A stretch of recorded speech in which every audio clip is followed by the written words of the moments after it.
கர்த்தருக்கு பிரியமானவர்களே, நீங்களும் நானும் ஆராதிக்கிற தேவன் எப்படிப்பட்ட தெய்வம் தெரியுமா? கைவிட தெரியாத தேவன்.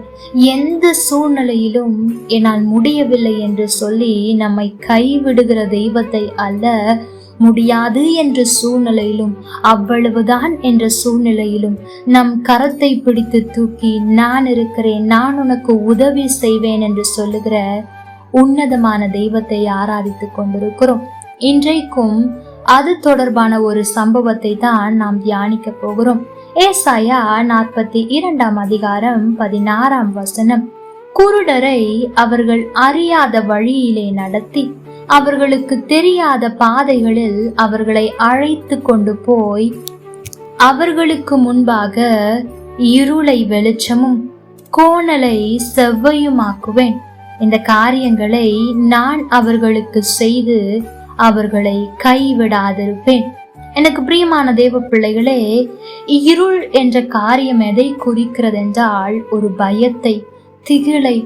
அடுத்து எப்படி நாம் நடையை எடுத்து வைக்க போகிறோம்? நாம் சரியாய் நாம் நினைக்கிற இடத்திற்கு சென்று அடைந்து விடுவோமா, அல்லது இந்த இருள் நம்மை வழி விலகி போக பண்ணிவிடுமா என்று பயப்படுகிற ஒரு சூழ்நிலையை குறிக்கிறது.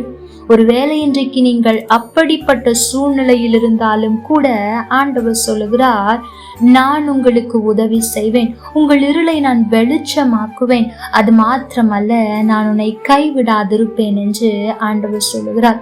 ஆமெனுக்கு பிரியமான தேவ ஜனமே, இங்கே குருடர்கள் என்ற வார்த்தையோடு இந்த வசனம் ஆரம்பிக்கிறது.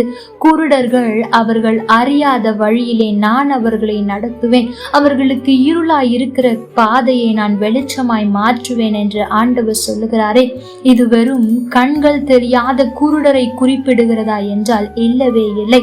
இந்த அதிகாரத்தின் பின்னணியை நாம் வாசிப்போம் என்றால், இஸ்ரவேல் ஜனங்கள் பல நாட்களாக ஆண்டவரை விட்டு தூரம் போன நிலையில், அதாவது ஆத்துமாவில் ஆவிக்குரிய ஜீவியத்தில் குருடர்களாக ஆண்டவரை விட்டு தூரம் போய் திசை இழந்திருக்கிற ஜனங்களை தான் இங்கே குருடர் என்று சொல்லப்பட்டிருக்கிறது.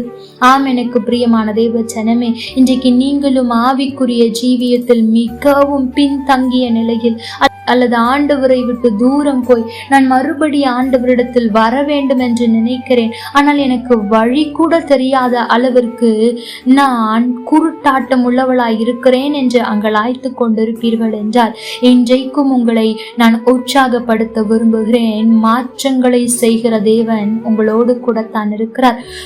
ஆண்டவரை விட்டு தூரம் போய் திசை இழந்து நின்று கொண்டிருக்கிறீர்களோ, ஒரு குருடரை போல பாதை அறியாமல் இருக்கிறேனே என்று அங்கலாய்த்து கொண்டிருக்கிற எனக்கு பிரியமான தேவ பிள்ளையே, ஆண்டவர் உன்னை பார்த்துதான் சொல்லுகிறார், உன் இருளை நான் வெளிச்சமாக்குவேன், நான் உன்னை கைவிடாதிருப்பேன் என்று ஆண்டவர் சொல்லுகிறார். எனக்கு பிரியமான தேவ ஜனமே, இந்த உலகத்தில் யார் வேண்டுமானாலும் நம்மை கைவிட்டு விடலாம். நம்மை பெற்றவர்கள், நம்மோடு கூட இருக்கிறவர்கள், நம்முடைய உறவினர்கள், கணவன், மனைவி என்று யார் வேணுமானாலும் நம்மை கைவிட்டு விடலாம். அல்லது நீங்கள் யாரை மலை போல நம்பி கொண்டிருக்கிறீர்களோ, அவர்கள் உங்களை கைவிட்ட நிலையில் அமர்ந்து கொண்டிருக்கிறீர்களோ, அவர்களை நம்பித்தான் நான் இவ்வளவு காரியத்தை செய்தேன். ஆண்டவரை விட்டு தூரம் வருவதற்கு கூட அதுதான் காரணம். அவர்களுக்கு முக்கியத்துவம் கொடுத்தேன், ஆனால் அவர்கள் என்னை தூக்கி எறிந்து விட்டார்களே என்று அங்கலாய்த்து கொண்டிருக்கிற எனக்கு பிரியமான தேவ பிள்ளையே, இன்றைக்கும் நீ ஆண்டவரை தேடுவாயானால் அவர் உன்னை பிடித்து கொண்டு உன்னை கைவிடாதிருக்க அவர் வல்லமை உள்ளவர். ஆகவே இந்த நாளில் அதிகமாய் ஆண்டவருடைய பாதத்தில் விழுந்து கிடப்போம். ஆண்டவரே, நாங்கள் குருடர்களாய் அநேக காரியத்தை செய்து விட்டோம், அநேக இருள்கள் எங்களை பயமுறுத்தி கொண்டிருக்கிறது. நீர் என்னோடு கூட வாரும், இருளை வெளிச்சமாக்க, கோணலானவைகளை செவ்வையாக்க, எல்லாவற்றுக்கும் மேலாக என்னை கைவிடாதிருக்க நீர் என்னோடு கூட வாரும் என்று அழைத்து பாருங்கள். அவர் உங்கள் கையை பிடிப்பார் என்று சொன்னால் எந்த சூழ்நிலையிலும் நீங்களே சில நேரத்தில் உதறி தள்ளினாலும் கூட அவர் சரி என்று போகிறவர் அல்ல.